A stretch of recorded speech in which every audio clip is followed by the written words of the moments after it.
চট্টগ্রামে আবারও ছোট শিশুর আমিষা হত্যা ঘটল। শিশু নির্যাতন, শিশু হত্যা, শিশু দর্শন দিনকে দিন এটা মহাকার ধারণ করতেছে। শিশু হত্যা আমরা তীব্র নিন্দা ও প্রতিবাদ জানাই। 24 ঘন্টার ভিতরে আসামির আমরা ফাঁসি চাই। 24 ঘন্টার ভিতরে যদি আমরা ফাঁসি না দিতে পারি, বিচার ব্যবস্থার কারণে আমাদের এই শিশুগুলো আজ এইভাবে নির্মম হত্যা দর্শনের শিকার হইতেছে। আজকে আপনার শিশু, কালকে আমার শিশু।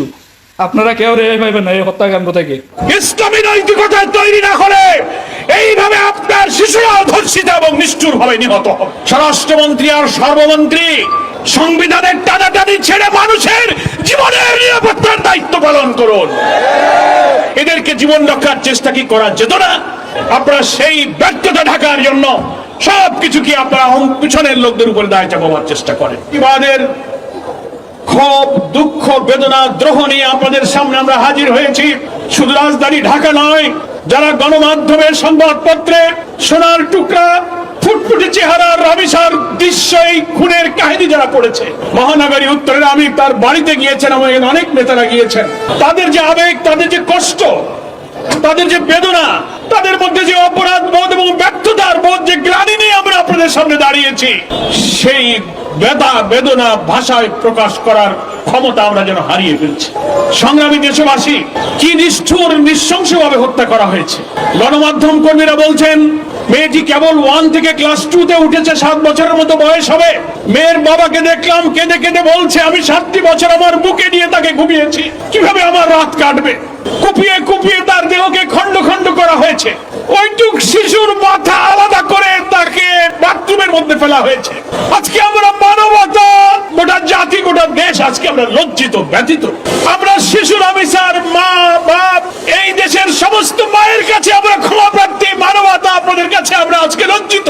আমরা যারা রাজনীতি করি, সমাজ, দেশ, সভ্যতার দায়িত্ব নিয়ে মানুষের কল্যাণের জন্য যারা রাজনীতি আর আদর্শের কথা বলি, তাদের সামনে এত অমানবিক, এত ঘৃণ্য, এত পৈশাচিক দৃশ্য, আমাদের বিবেক ক্ষতবিক্ষত হয়ে যাচ্ছে।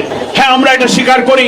সরকার হয়তো বলবেন, প্রশাসনের দায়িত্ব পালনে যারা আছেন তারাও হয়তো বলবেন, সমস্ত অপরাধ থেকে কখনো মুক্ত হয় না, সব সমাজেই কিছু অপরাধ প্রবণতা থাকে।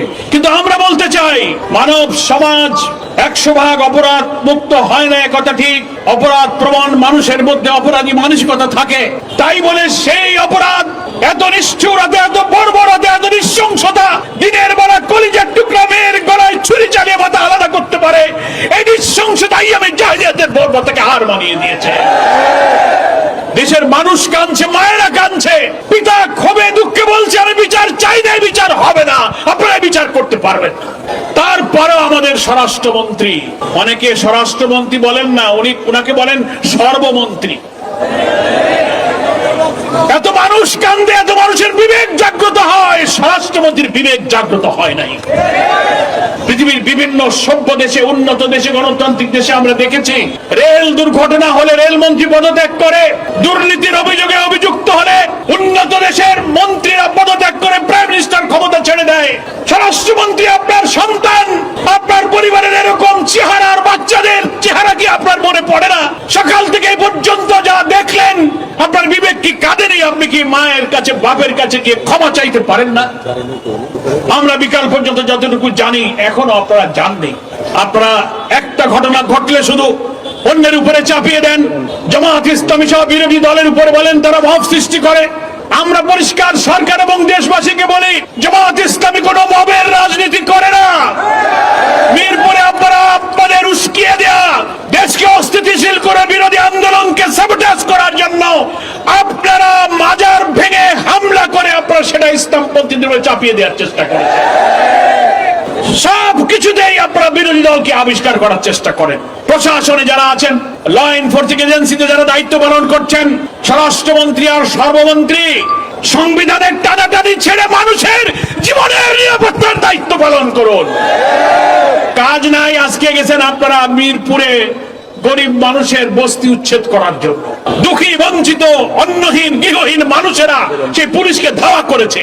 আমরা পুলিশের ধাওয়া পছন্দ করি না, কিন্তু গৃহহারা মানুষকে যখন আপনি উচ্ছেদ করতে যান, অস্তিত্ব যখন টেকে না, তখন তার বাঁচার জন্য আর কোনো উপায়ও থাকে না।